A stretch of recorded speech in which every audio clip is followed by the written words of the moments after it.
Well, it's great to meet you. Thank you for taking a minute after the show today. I appreciate it. Oh, I'm delighted. Thank you for having me. Yeah, you bet. I am fascinated by, being a grief and resilience mentor, especially in this day and era. And I want to begin our conversation with something that added to that so much, which was surviving this pandemic. How many ripples and Yes. waves of living through that has reverberated and changed the way that you approach your work today? Well, it's really brought up the fact that grief is additive. And right now we are all grieving and probably don't even know it. Part of it is the COVID, but the change in our lifestyle, the change in our society. It's all part of why we're feeling so much stress and out of sorts and all that sort of thing. Yeah, And most of us aren't don't know that that's why. yeah. Do you think it's different for men and women? I know men tend to tamp it all down and let it all add up. Is there a difference between gender to get to a point where we recognize that and address it? Yeah, I think there is. I think women are more likely to, I don't know whether they're more likely to seek help. I think a little bit, but they're also under the impression that they can't ask for help. Yeah, They have to do it all.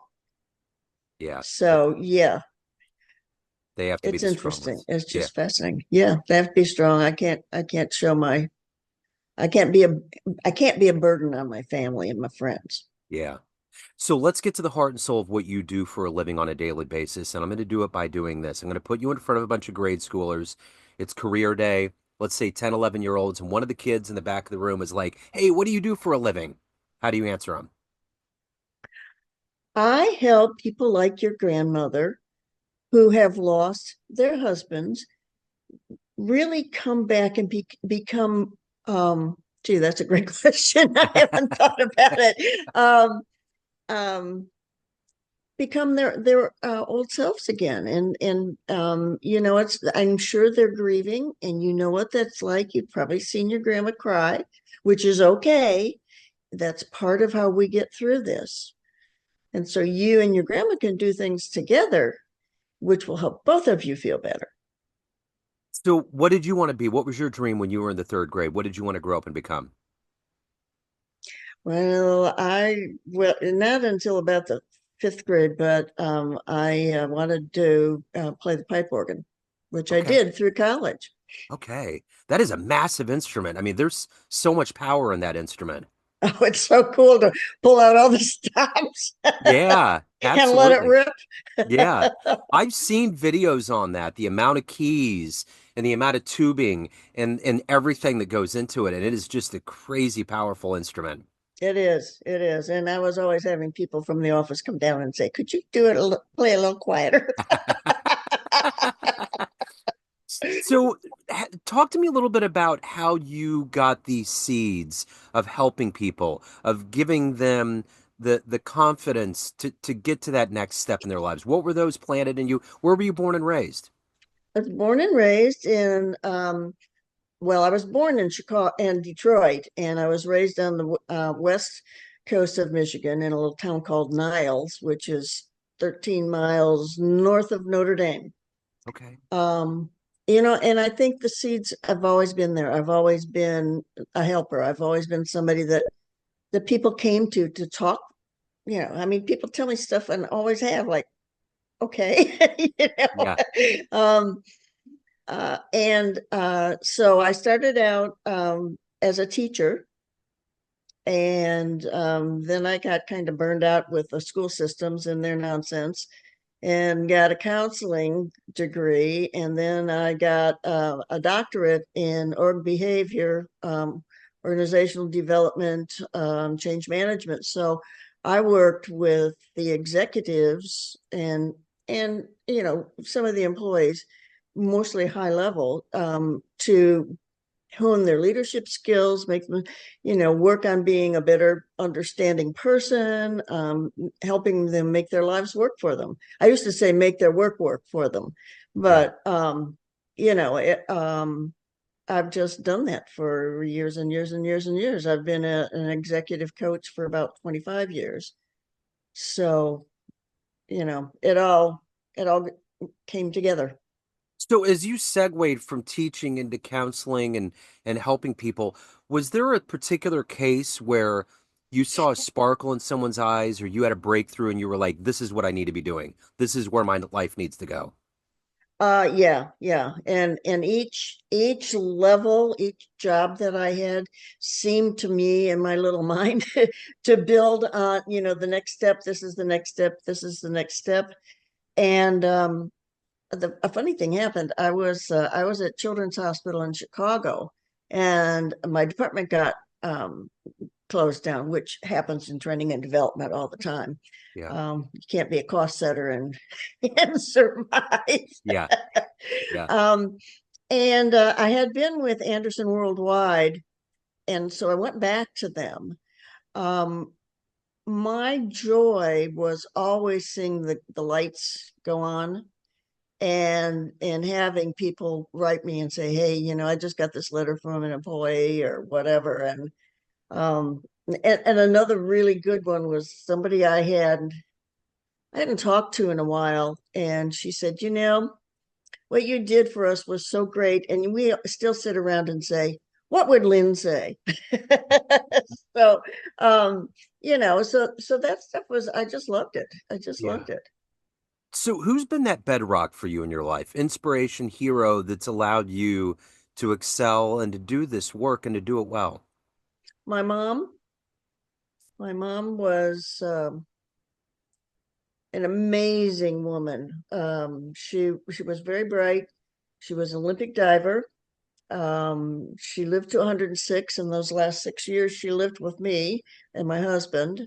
And my husband was amazing too, because he did quite similar stuff that I did, although he was in higher education. So we did a lot of work together. So, how have you, throughout the years, being a teacher, being a counselor, helping and working with heavy things that people have, how have you balanced that to help people, but to also hold back because you have to be a human being and develop yourself? What's been that collective energy? I think it's my family and my dogs. My dogs are Of like course. snuggle bugs. Yeah. Um, but my family has always been my joy, and number one with me. And as I got older, of course, my children grew up, and they have children now, and so the grandkids are another source of joy and infusion of fun and exhaustion. So It's interesting you bring up animals. I know there's service dogs and there's therapy animals and all of that, but overall, like I work in a school district and I do technology, I do IT work. And there was uh-huh, one school where there's been a few times where there's been animals in buildings and it just lights everybody up. I mean, it's like it the does. instant flicker. Yeah, I've always wanted, and I have golden doodles that are just perfect for service animals, or therapy animals, and I've wanted to do that, but I just haven't had time. Yeah. Yeah. So let me ask you this. Of all the people that exist on the planet right now, if you could meet one person that's inspiring or fascinating to you, spend a little time with them and see how they do what they do, who would that be? Uh, I think Mark Porteous. Yeah. Mark is he's in my field, the expert field. He does a lot with heart-centered um coaching and leadership and that sort of thing. And I have found myself in that circle, which is just so empowering. Yeah. People are amazing. So I'm curious of something. I've been around, I mean, I'm 52, so I've been around a little bit. And I've seen a lot of seniors that get to this point where the weight of their existence, whether they're grieving somebody or they're not in a career and they're retired and they're a little bored and their physicality won't allow them to do things. What is one of the number one or two things that you have to break through in that level of grief and weight of a life to allow them to see the light and charge towards the end of their lives doing things they never thought they would do? Is there like foundational blocks that you help them get Yeah, over? Yep, and most of them are in our head, Uh-huh. things like self-limiting beliefs, our worldview. Um, I think that it's been interesting because I found that aligning values and beliefs have has been really important because our values change. We may still have the same top four values, but if you rank them, they may change positions, and it affects us. We are different. We do things differently, and people don't realize that what they had when they were working or have brought forward to this point may not be what continues to drive them. And usually our values are a big motivator, so getting those back in line and then helping them identify who the heck am I now, because all those big changes mess with your identity, take it away. And once I have them at that point, then we can start talking about the future and where they might fit and how they fit and what environment will support them the best.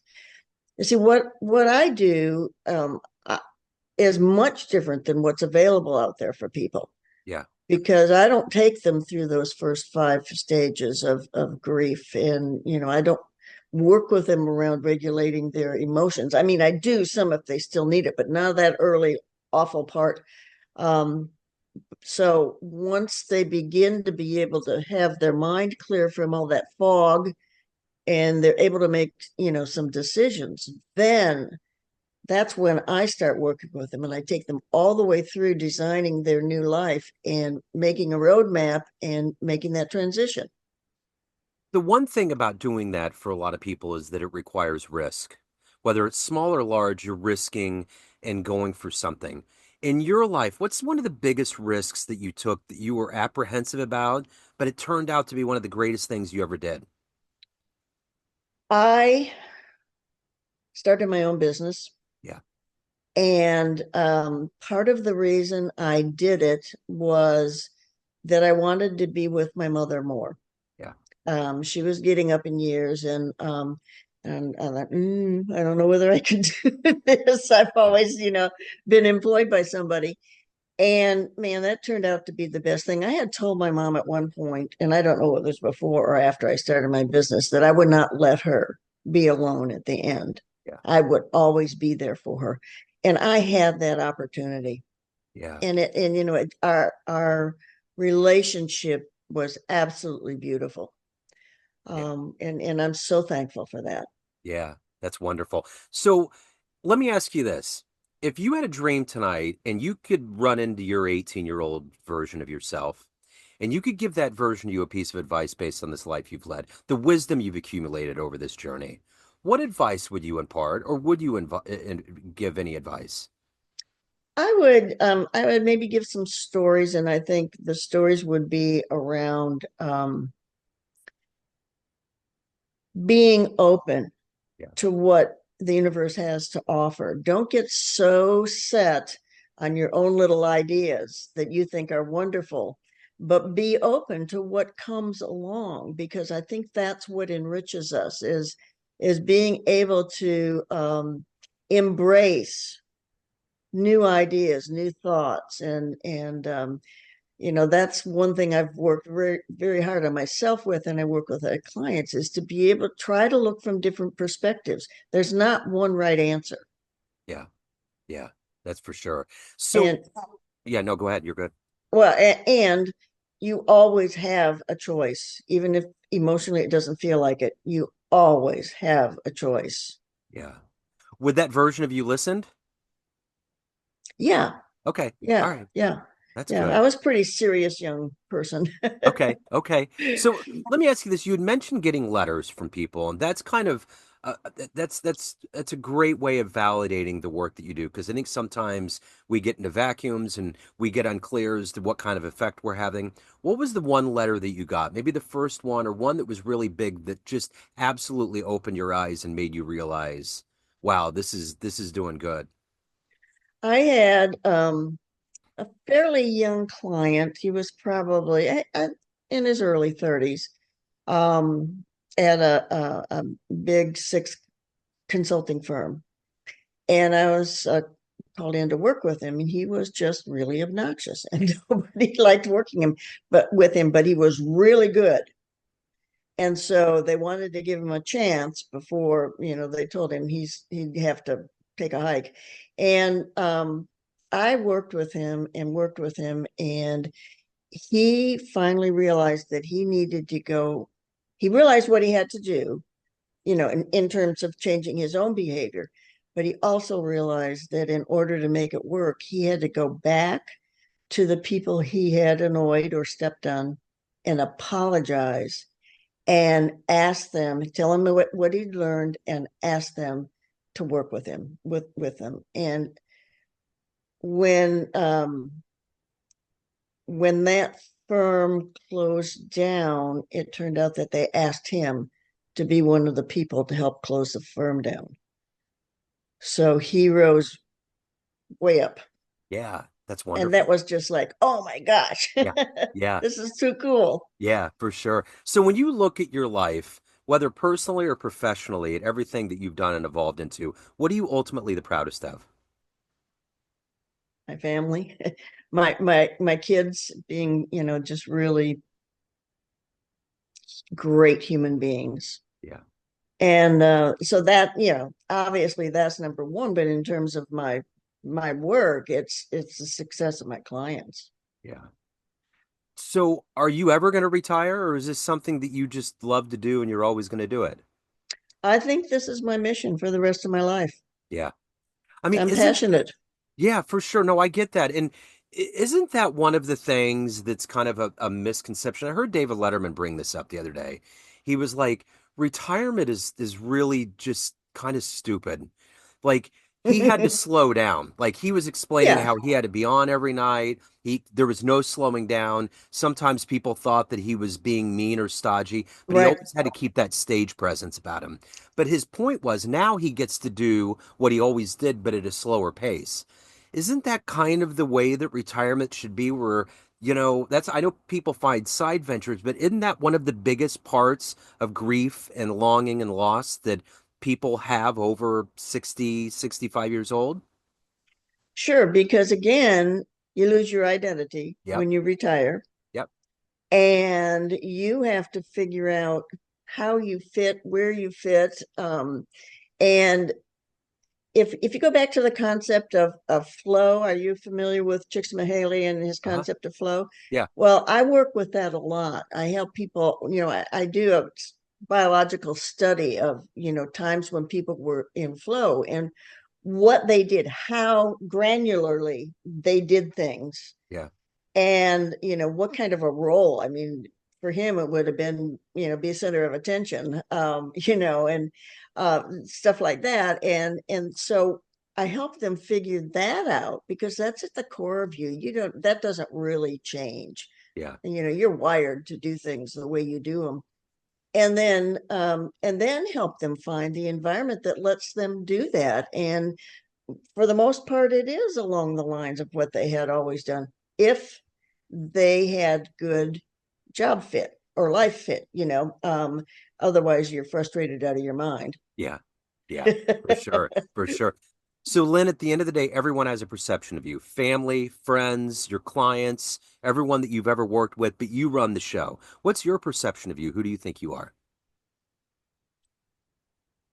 I think that I'm a guiding light and a messenger to people, to inspire them, Yeah. and tell them you can do it. You have inside you what you need.